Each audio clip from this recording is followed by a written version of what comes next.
और आखिर वही हुआ है जिसका डर था। बहुत बड़ी खबर आपको देने जा रहे हैं और खबर यह है कि बांग्लादेशी एयरफोर्स के अंदर बड़ी तादाद में जासूसों का दावा, सैकड़ों की तादाद में गिरफ्तारियां हुई हैं। अब भारतीय मीडिया के ऊपर जश्न है। Pakistan is not known for being the cleanest place on earth. It's actually a dirty shithole full of terrorists. भारतीय जो नेशनल सिक्योरिटी एडवाइजर हैं अजीत डोवल, उसकी मुलाकात जो है वो 7 अप्रैल को बांग्लादेशी हुकाम के साथ हुई, जिसमें उन्होंने बांग्लादेशी एयरफोर्स के अंदर मौजूद पाकिस्तान की खुफिया एजेंसी ISI के लिए काम करने वाले अफसरान के बारे में इंफॉर्मेशन उनके साथ शेयर की। और उनके डिफेंस मिनिस्टर ख्वाजा आसिफ ने कहा था कि कोलकाता में हमला करेंगे इस बार। अजीत डोवल वो बंदा है जिसको 21वीं सदी का जेम्स बॉन्ड कहा जाता है। हाँ। आप मुझे बताएं, वहां मुझे बता दें क्या मैं गलत कह रहा हूं, वो नहीं कहा जाता। जिसके बाद वहां पे क्रैकडाउन शुरू हो गया और बांग्लादेशी एयरफोर्स ने तकरीबन 100 से ज्यादा एयरमैन और बाकी जो है वो एयरफोर्स के अफसरान को गिरफ्तार कर लिया है। हाल ही में एक रशिया और भारत के माबैन एक तारीखी मुआहिदा हुआ है। उसके बाद पाकिस्तान ने बड़े कंसर्न्स रेज हुए। पाकिस्तान को इस वक्त ये 3 हमारे अतराफ बन जाती हैं, जहाँ जिन ममालिक से हमारा बॉर्डर लगता है वहाँ एक जंग वाली कैफियत है और बहुत बड़ा चैलेंज है। हमें क्या करना चाहिए, क्या हमारी हिकमत अमली होगी। रिपोर्ट्स के मुताबिक खलीलुर रहमान जब भारत से वापस गए तो बांग्लादेश एयरफोर्स के अलग अलग एयर बेसिस पर रेड पड़नी शुरू हो गई। एयरफोर्स के लोगों को अरेस्ट कर लिया है पाकिस्तान बैक्ड टेरर ग्रुप के साथ एफिलिएशन के लिए, और 10 बांग्लादेश के एयरफोर्स के कर्मचारी भाग चुके हैं पाकिस्तान। जय हिंद दोस्तों, very warm welcome to Hindustan special channel. Bangladesh की वायुसेना के अधिकारियों और एयरमैन के ISI के साथ मिलकर एक बड़े हमले की साजिश का पर्दाफाश हुआ है। इसके बाद बांग्लादेश की वायुसेना की इंटेलिजेंस विंग ने अपने ही कर्मियों के एक बड़े हिस्से पर निगरानी बढ़ा दी है। इंटेलिजेंस विंग ने वायुसेना के बहुत सारे अधिकारियों और कई सैन्य कर्मियों को गिरफ्तार किया है। नॉर्थ ईस्ट की रिपोर्ट में बताया गया कि छापेमारी के दौरान बांग्लादेश के सैन्य अधिकारी को गिरफ्तार किया गया। 9 से 10 कर्मी फरार बताए जा रहे हैं। अभी तक गिरफ्तार किए गए अधिकारियों की पहचान का खुलासा नहीं किया गया। ढाका स्थित बांग्लादेश एयरफोर्स के मुख्यालय ने छापों और उसके बाद हुई गिरफ्तारियों और हिरासत में लिए जाने की घटनाओं को स्वीकार किया है। बांग्लादेश की वायुसेना के फरार होने वाले कर्मचारियों में 4 एयरमैन भी शामिल हैं। इनके बारे में कहा जा रहा है कि वह छापेमारी से काफी पहले ही पाकिस्तान, पुर्तगाल, तुर्की और न्यूजीलैंड भाग गए हैं। ऐसी भी जानकारी आ रही है कि बांग्लादेश आर्मी के 2 उच्च अधिकारियों को भी हिरासत में लिया गया है। नाज़रीन, बड़ी अहम तरीन डेवलपमेंट्स, बहुत बड़ी खबर आपको देने जा रहे हैं और खबर यह है कि बांग्लादेशी एयरफोर्स के अंदर बड़ी तादाद में जासूसों का दावा, सैकड़ों की तादाद में गिरफ्तारियां हुई हैं। अब भारतीय मीडिया के ऊपर जश्न है। नाज़रीन, इस वक्त सूरत हाल बड़ी तेजी से बदल रही है, मामलात खासे खतरनाक रुख इख्तियार कर रहे हैं। एक तरफ तो पाकिस्तान आलमी सतह पे सालसी करवा रहा है और कहा जा रहा है जी कि भारतीय जो नेशनल सिक्योरिटी एडवाइजर हैं अजीत डोवल, उसकी मुलाकात जो है वो 7 अप्रैल को बांग्लादेशी हुकाम के साथ हुई, जिसमें उन्होंने बांग्लादेशी एयरफोर्स के अंदर मौजूद पाकिस्तान की खुफिया एजेंसी ISI के लिए काम करने वाले अफसरान के बारे में इंफॉर्मेशन उनके साथ शेयर की।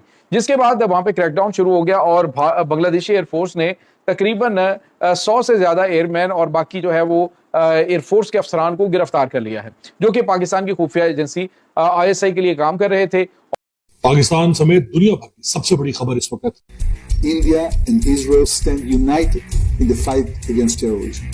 We remain committed to confronting this threat together with resolve and determination. देखिए, इंडिया और इजराइल का टारगेट पाकिस्तान है और इजराइल का यह बयान पाकिस्तान के लिए एक तरह का डिप्लोमेटिक प्रेशर बन सकता है, क्योंकि इजराइल खुलकर आतंक के खिलाफ कार्रवाई का समर्थक है और वो ऐसे देशों को लेकर सख्त रुख अपनाता है जहां से आतंकवाद को समर्थन मिलता है। बड़ा सख्त दचका है और अब हमें सोचना चाहिए, हमने ठीक से जवाब तो दिया, मने के वी गेव आंसर कि उनके हवाई जहाज ये वो, मगर सोचिए तो सही, ये क्या कह रहे हैं? अरे पहलगाम, तुमने तो सबूत ही नहीं दी कि पाकिस्तान का हाथ था उसमें, और बगैर सबूत के तुमने पाकिस्तानियों को, मस्जिदों को बॉम्ब किया है, स्कूलों को बॉम्ब किया है और पता नहीं कितने गरीब लोगों को मारा है तुमने, विदाउट एविडेंस, विदाउट प्रूफ। और उन्होंने उस पर नहीं रुका, उन्होंने कहा तुम्हारा जो ये रिएक्शन था ये खुद इलीगल है। पाकिस्तान डील करने की कोशिश करता, इधर से भारत हमला कर देता, आप क्या करेंगे? मैं आगे जो सूरत हाल देख रहा हूं, पाकिस्तान को फाइनली घेरा जा रहा है। ये वो मुल्क है जो इस वक्त चाइना का मुकाबला कर रहा है। वो कह रहा है चाइना में ऐसी कौन सी बात है, अब तो हमारी पॉपुलेशन भी उनसे ज्यादा हो गई है। ये वो मुल्क है जो यूनाइटेड नेशन सिक्योरिटी काउंसिल का परमानेंट मेंबर बनना चाहता है। P5 को P6 करना चाहता है वीटो के साथ जी। और जो हालात नजर आ रहे हैं ना वो, और आप समझ रहे हैं कि ये आपका दुश्मन है, उसके लिए तो आपकी कोई हैसियत है ही नहीं, उसका दुश्मन तो चाइना है, उसके मुकाबले में तो और चीजें हैं। आखिरी नंबर ईरान का नहीं है, जो इन जर्नलों को समझ नहीं आ रही। आखिरी नंबर पाकिस्तान का है। बड़ी टफ बात है, बड़ी मुश्किल बात है, लेकिन करनी पड़ेगी कि पाकिस्तान एक ऐसे टर्मोइल की तरफ बढ़ रहा है कि जिसके नताइज क्या होंगे ये प्रिडिक्ट नहीं किया जा सकता। घुस जाएंगे और हमला हो जाए। और अगर भी पाकिस्तान का हाथ होता उसमें, फिर भी तुम्हारे को लीगली हक नहीं है कि पाकिस्तान के साथ तुम ये करें कि उनका पानी बंद कर दें for so many millions of people. कि हमारा जो इंटरनेशनल प्रोपेगेंडा है बड़ा वीक है इन कंपैरिजन टू इंडिया। मैं हमेशा कभी भी अपने दुश्मन को या एडवर्सरी को लाइटली नहीं लेता हूं। मैं उसको देखता हूं, मैं समझता हूं वो बहुत ताकतवर है, लेकिन उसको उसकी ताकत के साथ मैं आगे उसको काउंटर करता हूं। ठीक है, मुझे पता है मैं कहाँ है, हम पाकिस्तान में हैं, पेनी वाइज पाउंड फूलिश। डोभाल की जो कारस्तानी है ना, उसको देखकर पाकिस्तानी मीडिया हैरान हो गया भाई। अजीत डोभाल को के बारे में तो आप लोग जानते हैं भाई, इनने बहुत ही बड़े बड़े काम किए हैं और अभी भी जो ये काम कर रहे हैं ना भाई, उससे इंडिया को प्राउड हो रहा है भाई, इंडिया को प्राउड करा रहे हैं। और अजीत डोभाल के बारे में क्या बोले यार, मतलब हर चीज़ में बेस्ट है यार, वो हर चीज़ में बेस्ट है। और अभी आपको पता है कि ये जो पाकिस्तानी मीडिया है, इन पाकिस्तानी मीडिया की हालत ख़राब हो चुकी है अजीत डोभाल जी ने जो भी काम किए उससे। तो आप लोग इस बारे में क्या सोचते हो, कमेंट करके अपनी राय जरूर देना। और अजीत डोभाल जी के बारे में 2 शब्द अपने वर्डों में लिखो यार कि अजीत डोभाल जी के बारे में आप लोग क्या सोचते हो। बाकी अभी इंडिया बहुत ही अच्छी पोजीशन में है और लीडरशिप की जो पुष्टि है वो इंडिया से ही हो रही है और इंडिया वर्ल्ड में अपने आप को प्रूव करने में लगा हुआ है।